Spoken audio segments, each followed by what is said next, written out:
Back to our channel friends. मैं आप सबका अपने चैनल स्टॉक्स फॉर लाइफ पे बहुत स्वागत करता हूँ।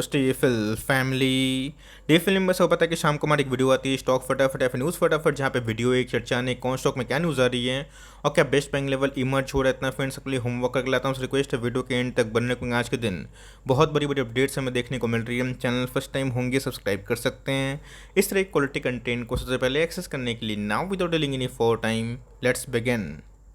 बात की जाए बाजार के, आज हमें 1% के आसपास डाउनसाइड देखने को मिला। तो सेम गैस वही नाटक शुरू हो चुका है। एफआईएस की बात की जाए, पिछले कुछ समय से जो बिकवाली का दबाव था वो काफ़ी कम होता हुआ देखने को मिल रहा था। बट फिर से अगर आप देखें तो 1500 करोड़ के आसपास उन्होंने गैस आज माल को बेचा है। रही बात डीएस की, तो वही 140 करोड़ के आसपास बाइंग हमें ज़रूर देखने को मिल रही है। तो जिनका जो गैप है आप देख सकते हैं कि 1400 करोड़ के आसपास हमें देखने को मिल रहा है। और इसी की वजह से गैस मार्केट में थोड़ी सी वीकनेस हमें देखने को ज़रूर मिली है। तो हाल फिलहाल में गैस एफआईएस ने जो बिकवाली का दबाव डाला था 4000 करोड़ 5000 करोड़ के आसपास, उससे तो थोड़ा कम ही है। बट येस, अगर गैस ये थोड़ा सा आंकड़ा कम होता हुआ देखने को मिलेगा तो इससे अच्छी खबर गैस मार्केट के लिए हो नहीं सकती।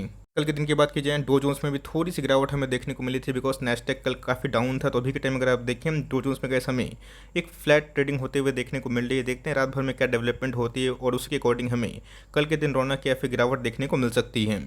चलिए, सीपीआई इन्फ्लेशन को लेकर बहुत बड़ी अपडेट हमें देखने को मिलती है। तो देंगे सीपीआई का फुल फॉर्म क्या है, कमेंट बॉक्स में ज़रूर ड्रॉप करिएगा। देखते हैं कि आपकी जीके कितनी मजबूत है। ऑलरेडी कैसे पता है कि मार्केट में इन्फ्लेशन का जो खतरा था वो बहुत ही ज़्यादा हद तक हावी होते हुआ देखने को मिला, जहाँ पे गैस आरबीआई ने सरप्राइज मीटिंग करके सबको सरप्राइज किया था। मई की बात की जाए, आपको पता है कि बहुत बड़ा ड्रॉप डाउन देखने को मिला, जहाँ पर रेपो रेट को लेके हाई की न्यूज़ हमें देखने को मिली थी। तो देंगे अभी के टाइम जो डेवलपमेंट हमें देखने को मिल रही है, तो ऑफकोर्स उसमें कूल डाउन की कंडीशन होते हुए देखने को मिल रही है। तो ऑफकोर्स एस्टिमेट किया था और उसके अगेंस्ट में कितना आता हुआ देखने को मिलता है, इसका पकड़ आपके लिए बहुत ही महत्वपूर्ण ज़रूर है। अगर आप देखें जो ब्लूमबर्ग में बहुत सारे इकोनॉमिस्ट की बात की जाए, लाइक उनके अकॉर्डिंग अगर आप देखें जो उनका एस्टिमेट था 7.1% के आसपास इस जून क्वार्टर में होने की उम्मीद थी। बट येस, उससे थोड़ी सी डिक्लाइन हमें देखने को मिल रही बात दोस्तों। अगर आप देखें फूड इन्फ्लेशन की या फिर बहुत सारे इन्फ्लेशन के जो आंकड़े हमें देखने को मिलते हैं उसमें काफ़ी ईज हमें देखने को मिल रहे हैं। तब कोर्स गैस ऐसा नहीं कि बहुत बड़ा डेवलपमेंट हमें देखने को मिल रहा है। बट येस, मार्केट में गैस कुछ अभी के टाइम बुरा नहीं होना मार्केट के लिए पॉजिटिव बात ज़रूर है। तो देखते हैं गैस कि कल के दिन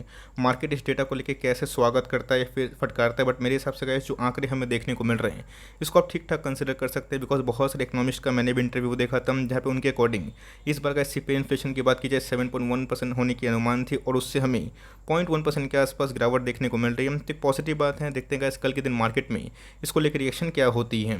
बात की जाए, एक कंपनी है स्टील को बिलोंग करती है, टाटा स्टील। आपको नाम से ही समझ में आता है कितनी बड़ी कंपनी हमें देखने को मिलती है। फाइनली गैस उनका जो स्टॉक स्प्लिट था हाल फिलहाल में ही एक के बदले 10 मिलेंगे। तो ऑफकोर्स उसका जो एग्जीक्यूशन डेट है वो हमें देखने को मिल चुका है। तो अगर आप 28 तारीख से एक दिन पहले खरीदते हैं 27 जुलाई तक, तभी गैस अगर आप देखें तो एलिजिबल होंगे। बट मेरे हिसाब से गैस इन सब कंपनी में अगर आप निवेश करते हैं तो बहुत ही रिस्की कंपनी मानी ज़रूर जाती है। ये अच्छी बात है जिन्होंने गैस बहुत ही बॉटम पे खरीदा। बट मेरे हिसाब से गैस टाटा की बात की जाए, आपको पता है कि एक बहुत बड़ा ब्रांड हमें देखने को मिलता है, बट स्टील इंडस्ट्री से मैं आपको एकदम दूर रहने की सलाह देता हूँ। रीज़न भी साफ है, बिकॉज बहुत ही पुराने विचार के जो लोग हैं वही सब स्टील में निवेश करने का ज़्यादा रिकमेंडेशन देते हैं। और गैस ये स्विंग ट्रेड के लिए कंपनी या फिर ये सेक्टर खराब नहीं है। बट येस, गवर्नमेंट की बहुत सारी पॉलिसीज़ की वजह से गैस काफ़ी अफरा तफरी का माहौल हमें देखने को मिलता है। आज भी अगर आप देखें 900 के आसपास क्लोजिंग देखने को ज़रूर मिली है। ऑल्दो अगर आप देखें जो प्राइस टू अर्निंग है 3 के आसपास है, जो बहुत ही कम है। रीज़न भी साफ है, बिकॉज मैंने क्या बताया कि जो सेक्टर है काफ़ी वोलेटाइल होते हैं। तो जो डिविडेंड लवर है उनके लिए कंपनी सही है, बिकॉज कंपनी की कद की बात की जाए तो 1 लाख करोड़ के आसपास ज़रूर है। चार्ट की बात की जाए, आपको बहुत पसंद नहीं आएगा। तो मेरे हिसाब से कैसे मार्केट में इतनी अच्छी कंपनी अच्छे भाव पे मिल रही है तो वहाँ पे जाना सही होगा। इसके पहले का मैंने को साफ साफ बताया था कि कब मार्केट बॉटम आउट करता है और कब कोई सेक्टर में ब्रेकआउट होता है ये किसी को पता नहीं होता है। तो मैं इसमें अभी के टाइम में फ्रेश बाइंग एकदम अवॉइड करूँगा। येस, आपके पास ये कंपनी है, आपने पहले लिया स्विंग ट्रेड के लिए, तब एलिजिबल ज़रूर है, तो आप इसको लॉन्ग टर्म के लिए आराम से रख सकते हैं। इन्वेस्टमेंट्स की बात की जाए तो देखिएगा इस डेटा गड़बड़ होता हुआ देखने को मिल रहा है। गठबंधन से जहाँ पे बड़े एफआईएस और डीएस की बात की जाए उनका स्टेक काफ़ी कम होता हुआ देखने को मिल रहा है। पब्लिक के पार्टिसिपेंट की बात की जाए उसमें भी गए समय अभी के टाइम अच्छी खासी वृद्धि होते हुए देखने को मिल रही है। और यही रीज़न है इसके पिछले कुछ समय से हैप्पीएस्ट माइंड्स में अच्छी खासी फॉल देखने को जरूर मिली है। तो आंख बंद करके कोई भी एफआईएस और डीएस को फॉलो करने की आवश्यकता नहीं। मैंने क्या बताया कि यस, अगर बाइंग करते हैं तो एक अच्छा संकेत माना जाता है। बट यस, अभी भी क्या जो प्रोमोटर होल्डिंग है वो क्वाइट इंटैक्ट जरूर है। हमको पता है कि आईटी में अभी के टाइम एट्रिशन रेट की वजह से बड़े आईटी स्टॉक्स में फॉल होता हुआ देखने को मिल रहा है। 4000 का टीसीएस 3000 के आसपास आ गया।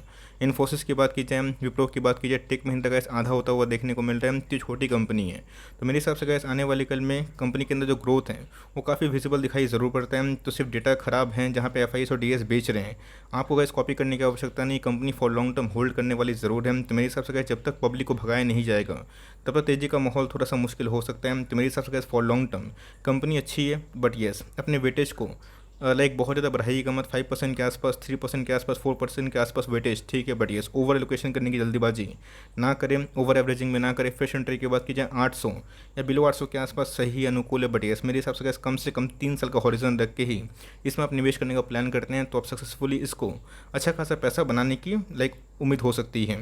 टाटा मोटर्स की बात की जाए तो जो कैसा होता है कि अभी के टाइम में फायर हमें देखने को मिला, फायर इन द सेंस कि पूरा सेक्टर में अच्छी खासी उछाल है। ऑटो सेक्टर में को पता है कि पिछले कुछ समय से ब्रेकआउट हमें देखने को मिल रही है। टाटा मोटर्स में भी गैस हमें 450 के आसपास लेवल्स आते हुए देखने को मिले थे, बट आज के कारोबार की बात की जाए 2% के इंटरडे लो में ये क्लोज ज़रूर हुए हैं। हिसाब से गैस मैंने बहुत बार कमेंट्री दी है इसको लेके, टाटा पावर को लेके, मोटर्स को लेके। देखिए शेयर प्राइस बहुत महंगा नहीं है, 12 से 18 महीना फिक्स कर लीजिए। अगर आपको ईवी के थीम में भरोसा है तो यस आप ऊपरी भाव पे भी खरीदिए, निचले भाव पे भी खरीदिए। अगर आपको SIP करना है तो मेरे हिसाब से गैस 400 बिलो 400 इसने बहुत बार लाइक बॉटम या फिर बेस फॉर्मेशन करने की कोशिश ज़रूर की है, तो यहाँ पे मिलता है आप आराम से कंटिन्यू कर सकते हैं। लेकिन ये एकोमुलेशन की बात कीजिए बहुत ही स्पीडली इसको एकोमुलेट मत करिएगा, लेकिन ये स्लोली एंड साइलेंटली आप चाहें तो इस कंपनी में पोजीशन बनाने का सोच सकते हो। फ्रेंड की बात की जाए बहुत लोगों ने कमेंट किया सर इसको भूल गए, इसको कैसे भूल सकते हैं। 1200-1300 के भाव पे हमने अभी भी इसको होल्ड एंड कंटिन्यू किया है, पैसे 3x हो गए हैं। बट ये सभी के टाइम में जो कंडीशन है वो काफ़ी पॉज होते हुए देखने को मिली है। बट मेरे हिसाब से गैस इकलौती इन द सेंस कि बहुत ही कम ऐसी कंपनी केमिकल्स में जिसमें बहुत बड़ा क्रैकडाउन हमें देखने को नहीं मिल रहा है। एक्जैक्टली गैस नवीन फ्लोइन उसी कैटेगरी का स्टॉक है जहाँ पे ये ऑल टाइम हाई से बहुत मैसिव डिस्काउंट में अभी भी अवेलेबल नहीं है। लोग बोलते हैं कि सर इससे तो बहुत ही फार बेटर वाली कंपनी हमें दिखाई पड़ती है मार्केट में, जहाँ पे इनके जो रेवेन्यू है और सेल्स की बात की जाए, प्रॉफिट की बात की जाए, वो बहुत ही कम है as compare to other small caps. लेकिन इसमें क्यों इतनी गिरावट नहीं होती है तो ध्यान रखिए दोस्तों, ये फ्लूरोकेमिकल बिजनेस में काम करती है और इनके मार्जिन गाइस हमेशा से अच्छे होते हैं। और यही रीज़न है कि जिस कंपनी के मार्जिन सही है उसमें बहुत बड़ी फॉल हमें देखने को नहीं मिली। SRF की बात की जाए, नवीन फ्लोइन की बात की जाए, आपको याद भी होगा मैंने रिव्यू भी किया था। लास्ट क्वार्टर के नंबर्स तो बहुत ही अच्छे नहीं थे, तो बहुत ख़राब भी नहीं थे, बट ये मार्जिन की बात की जाए बहुत ख़राब नहीं थे। इसलिए अगर आप देखें ऑल टाइम हाई पे ही ट्रेड जरूर करिए। बीच में कैसे 3200 के आसपास आया भी था, तो मेरे हिसाब से कैसे 3200-3500 इसमें ऐड करने का मौका बन सकता है। बिकॉज मेरे हिसाब से कैसे फॉर लॉन्ग टर्म कंपनी बहुत ही अच्छी और बहुत रिनाउंड ग्रुप को बिलोंग जरूर करती है, तो आपके पास ये कंपनी होल्ड करें। और जो मैंने आपको लेवल्स बताया, तो अगर आपको इस कंपनी में इंटरेस्ट है तो उस लेवल पर आप चाहें तो बाई ऑन डिप्स कर सकते हो। पावर की बात की जाए तो जो गैस नाम में ही पावर शब्द का यूज़ हुआ है, इसका मतलब आपको समझ में आ रहा है कि कंपनी में अभी भी काफ़ी स्ट्रेंथ हमें देखने को मिल रही है। IEX की बात की जाए या फिर बहुत सारी कंपनीज़ की बात की जाए जहाँ पे उन्होंने 200 का लेवल टूटा, तो ऑफकोर्स अभी भी गैस वो 200 का लेवल तो छोड़िए, 150-160 के आसपास ट्रेड कर रहे हैं। बट इसी बीच में अगर आप देखें ये 190 से भाग के फिर से 220 के आसपास देखने को ज़रूर मिल रहे हैं। साफ है कैपेक्स प्लान बहुत ही मजबूत है और आने वाले फॉरवर्ड 5 ईयर्स में गए 75,000 करोड़ के आसपास जो लाइक खर्च करना इनको है बहुत सारे लाइक ईवी के थीम में। तो मेरे हिसाब से गैस कंपनी बहुत ही अनुकूल है उनके लिए जो रिस्क थोड़ा सा अफोर्ड कर सकते हैं। बिकॉज चार्ट पैटर्न की बात की जाए आपको मैंने क्या बताया कि बहुत ही अच्छा नहीं है, तो अभी के टाइम में गैस तेज़ी क्यों हमें देखने को मिल रही है, तो मार्केट इसको लेकर आने वाले 3-5 ईयर्स में काफ़ी ऑप्टोमिस्टिक है। तो हर बार क्वार्टर में अगर इसके नंबर्स अच्छे आते हैं, अप टू द मार्क आते हैं, तो धीरे धीरे आप बाइंग स्टार्ट कर सकते हैं। कंपनी ख़राब नहीं है, 200 के आसपास आता है, तो धीरे धीरे इसमें टाटा मोटर्स में, टाटा पावर्स में, IEX में एकोमुलेशन करिए 12 से 18 महीने के लिए। और ना लॉन्ग टर्म में आप हमेशा सोचेंगे कि बल्क में बाइंग करें तो मौका नहीं आता है, तो धीरे धीरे के लिए ये कंपनी मुझे ख़राब दिखाई नहीं पड़ती। इसी की बात की जाए एक समय गैस मीम स्टॉक बन चुका था, मतलब बहुत लोग इसका काफ़ी मजाक उड़ाते थे, बट ITC ने बता दिया कि पेशेंस का और कन्विक्शन का कितना बड़ा रोल होता है। और आपने गैस ITC से बहुत कुछ सीखा भी होगा, तो दिखते ही दिखते गैस फिर से ये 300 के आसपास ट्रेडिंग करना स्टार्ट ज़रूर किया है। समय ऐसा था जहाँ पे गैस मैंने बहुत बार आपको इंकरेज भी किया था, कंपनी ख़राब नहीं है, बट यस जो वक्त है ये इनके फेवर में नहीं था। बट अभी के टाइम को पता है कि कोविड नहीं रहा, तो इनके होटल का बिजनेस, टोबैको का बिजनेस, एग्री बिजनेस या फिर बाकी जो पेपर इंडस्ट्री काफ़ी अच्छा ज़रूर कर रही है। बट अभी अगर आप देखें तो 300 का जो हर्डल है इस कंपनी ने इसको तोड़ा नहीं है, तो 300 का लेवल टूटेगा तो आने वाले कल में कैसे एक ट्रेमेंडस ब्रेकआउट की क्षमता मुझे इस कंपनी में काफ़ी दिखाई ज़रूर पड़ती है। तब चाहे तो 300 का तोड़ने का वेट कर सकते हैं और उसके बाद 285 का स्टॉप लॉस लेके अपना पोजीशन को बना सकते हैं। कंपनी का इस डिविडेंड को लेके बहुत ही अच्छी मानी ज़रूर जाती है। एक समय तो कैसे इनका जो यील्ड था 7% के आसपास था, मतलब आम के आम और गुठलियों के दाम, जिन्होंने कैसे बहुत ही पहले निवेश किया, होल्ड किया, मार्केट में लोगों ने मजाक उड़ाया, उनको परवाह नहीं हुई, तो आज उनको मज़ा ज़रूर मिल रहा है। तो कंपनी अच्छी है, बट यस मेरे हिसाब से कैसे आपको ब्रेकआउट का थोड़ा वेट ज़रूर करना चाहिए। और एल्स गैस अगर आने वाले कल में करेक्शन होती है तो टूट के 285 और 265 तक भी जा सकता है।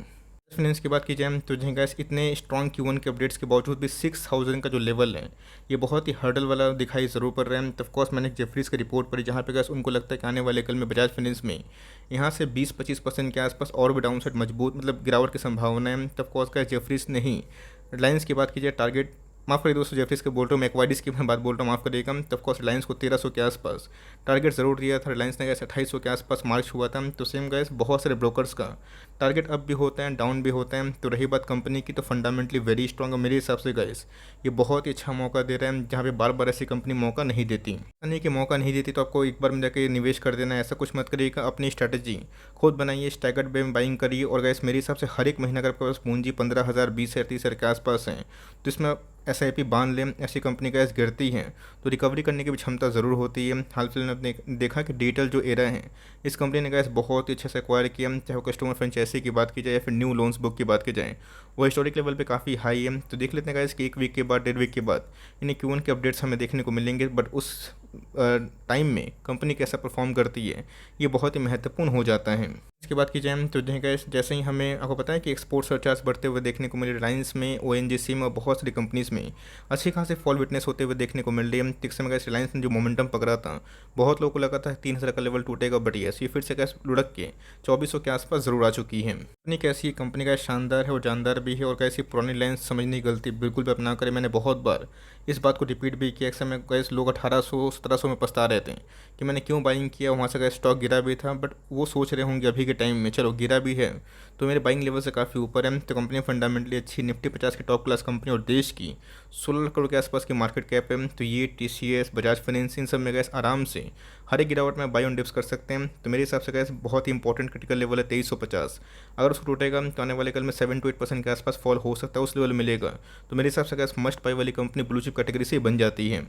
गैस मेरी कमेंट्री TCS को लेकर भी ज़रूर होगी। TCS भी गैस बहुत रिनाउंड कंपनी है, बट येस एक दो वीक क्वार्टर की वजह से अगर आप सोचेंगे TCS में दम खत्म हो गया तो बहुत ही गलत रणनीति ज़रूर है। मैं इस बात को हमली एक्सेप्ट करता हूँ कि पिछले 3-4 क्वार्टर से गैस इनके margins up to the mark नहीं है। बट ध्यान रखिएगा, ये सब इतनी बड़ी कंपनी हो गई ना कि मार्जिन्स कभी भी अगर अप टू द मार्क नहीं भी होते हैं ना, तो इन सब कंपनी में फिर से रिवर्सल आता है। बिकॉज ये सब गैस एक कैश जनरेटिंग मशीन हमें देखने को मिलती है। मार्केट कैप अगर आप ध्यान दें, 12 लाख करोड़ के आसपास की मार्केट कैप है, तो कोई छोटी मोटी कंपनी नहीं है। तो 3,000 के लेवल के आसपास आता है। मैं फिर से गैस वैल्यूडेशन करूंगा, बट येस खराब केस की बात कीजिए 2700-2800 के आसपास, इसको आप लेके ही चलिएगा। बट येस फॉरवर्ड अगर आप 2 साल के लिए प्लान करते हैं, 2.5 साल के लिए प्लान करते हैं, तो अपने बाईबैक का प्राइस को तोड़ेगा भी। आने वाले कल में गैस ये 5 के या 10 का भी स्टॉक होगा। बट येस उसके लिए कोई लंबा समय देने की आवश्यकता ज़रूर पड़ेगी। कंपनी बहुत बड़ी हो चुकी, तो हमारे लाइक उम्मीद से हर क्वार्टर में नंबर्स अच्छे आएंगे ऐसा नहीं है। बिकॉज एट्रिशन का रेट दोस्तों आपने देखा कि बहुत सारे IT के फेवर में नहीं है, और इसलिए गैस अभी भी इसमें वीकनेस बनी हुई ज़रूर है। तो पूछने कि सर SLT के नंबर्स कैसे हैं। नंबर्स की बात की जाए, अनुमान से मिले जुले नंबर्स हमें देखने को मिल रहे हैं। 10 रुपये के आसपास जो इंटरिम डिविडेंड है कंपनी ने ज़रूर अनाउंस किया। बट येस नंबर्स के पहले अगर आप देखें, एक डुबकी लगते हुए देखने को ज़रूर मिली है। इस हिसाब से क्या, जिस हिसाब से ITC एक बहुत ही, मुझे पर्सनली फील होता है कि वो कंपनी का शेयर प्राइस भी अप्रिशिएट होगा और डिविडेंड भी अच्छा मिलेगा। तो सेम गैस अगर आपको डिविडेंड पसंद है तो मेरे हिसाब से स्टील को छोड़ के इस कंपनी में आप फोकस कर सकते हैं। 5% के आसपास अगर आप देखें, कंपनी का स्ट्रॉन्ग डिविडेंड यील्ड हमें देखने को मिलता है। मार्जिन ऑफ सेफ्टी के ट्रेड कर 18 का PE है। तो मेरे हिसाब से 900 के आसपास कल कितने का मिलता है, बिलो 900, तो बहुत अच्छी बाइंग हो सकती है। कंपनी फंडामेंटली अच्छी है। बट येस एट्रिशन रेट का जो खतरा है इनको भी देखने को मिलता है। But yes strong guidelines of Q2, Q3 और Q4 में देखने को मिल रहे हैं। तो कंपनी ने नंबर्स मिले जुले पेश किए हैं, तो लॉस में बेचने की आवश्यकता नहीं है। कंपनी को होल्ड करे, बिकॉज इसके पहले भी 900 के आसपास ब्रेकआउट के पहले हमने पकड़ा था और स्टॉक गया भी था 1300 के आसपास। बट क्या मैंने बताऊँ कि IT में जो गिरावट हमें देखने को मिल रही है, इसकी वजह से अच्छी खासी पैनिक का माहौल ज़रूर है। इसलिए की बात की जाए, आज दोस्तों अचानक से हमें उछाल देखने को मिला। बिकॉज कल के दिन गैस 5 पैसे के नंबर्स आए, नंबर्स में काफ़ी दम था। बट येस क्वार्टरली बेसिस पर उतना दमदार नहीं था। बट येस ये कैसे समझ में आ गया कि मार्केट में वीकनेस तो बनी हुई है। बट येस जिस हिसाब से हम डीमेट अकाउंट की ओपनिंग हमें देखने को मिल रही है, उसमें कोई भी कमी अभी के टाइम नहीं है। जैसे पता गया कि लोगों का प्रॉफिट हो, लॉस हो, इनको कुछ फर्क नहीं पड़ता। IPO आएंगे उससे कमाते हैं, और जितना डीमेट अकाउंट ओपनिंग होगा इन सब कंपनी को बहुत ही फायदा होगा। आपने देखा कि बहुत सारी सरकारी कंपनी तो है, बट ये जिस रफ्तार से गैस उन सब में गिरावट हुई है, CDSL में भी हुई है। बट ये रिलेटिवली थोड़ी कम देखने को जरूर मिल रही है। देखने के आने वाले कल में कंडीशन क्या इमर्ज होती है। बट मेरे हिसाब से ये फिर से अगर आपको 1100 के नीचे मिलता है, बाइंग करने का मौका भरपूर होगा। लॉन्ग टर्म के लिए ऐसी कंपनी को खरीद कर भूल जाएं तो फिर बहुत पैसे ज़रूर बन सकते हैं। फूडवर्क्स की बात की जाए तो जी हाँ गैस इस स्टॉक पे आपकी खास पकड़ होनी चाहिए। स्लोली एंड साइलेंटली फिर से ये 600 के मार्क के आसपास आता हुआ देखने को मिल रहा है। तो अगर आप स्पीड के पहले का भाव देखें तो वही 3000-2900 के आसपास जा चुका है, बट ये सभी भी अगर आप देखें 600 का इंपॉर्टेंट जो हर्डल है वो हमें देखने को ज़रूर मिल रहा है। सबसे गाइस कंपनी बहुत ही टॉप नॉच कंपनी है और ये हो गए वरुण बेवरेज हो गए। मैंने आपको बहुत बार बताया भी है कि मार्केट में बॉटम फॉर्मेशन का आप वेट ना करें क्या हुआ, ये बॉटम बना या फिर नहीं बना ये तो कोई बता सकता नहीं, भगवान ही बताएंगे। बट मेरे हिसाब से कंपनी में काफ़ी दम है, क्यों साल की नंबर 1 कंपनी है। ऑफकोर्स ब्रेकआउट के लिए इस स्टॉक पे आपकी फोकस होनी चाहिए। बहुत लोगों ने कमेंट किया कि sir no break even point पे नो प्रॉफिट नो लॉस से मैंने इसको बेच दिया और फिर से 520 के आसपास आएगा तो मैं खरीद लूँगा। तो ये आपकी स्ट्रेटजी है, चलिए अगर आता है तो सही बात है, बट येस मैं इसको आराम से होल्ड करने वाला हूँ। जल्दीबाजी कुछ नहीं, कंपनी लॉन्ग टर्म में अच्छा खासा ही पैसा बना के दी और जब तक ये बिजनेस है और जब तक इतनी बड़ी इंडिया की आबादी है तब तक इन सब बिजनेस में काफ़ी दम मुझे पर्सनली दिखाई ज़रूर पड़ता है। ये होप मेरे एफर्ट आपके लिए हेल्पफुल था। कंटेंट चलेगा तो लाइक ज़रूर करिएगा, चैनल फर्स्ट टाइम होंगे तो सब्सक्राइब करके, बहुत लोग बेल आइकन को प्रेस नहीं करते हैं और यही रीज़न है गाइस कि आपको नोटिफिकेशन नहीं पहुंचती, तो इसको प्रेस करना भी ना भूलें। तो गाइस मिलते हैं जल्दी ही, तब तक के लिए bye. Thanks for listening friends, God bless you all.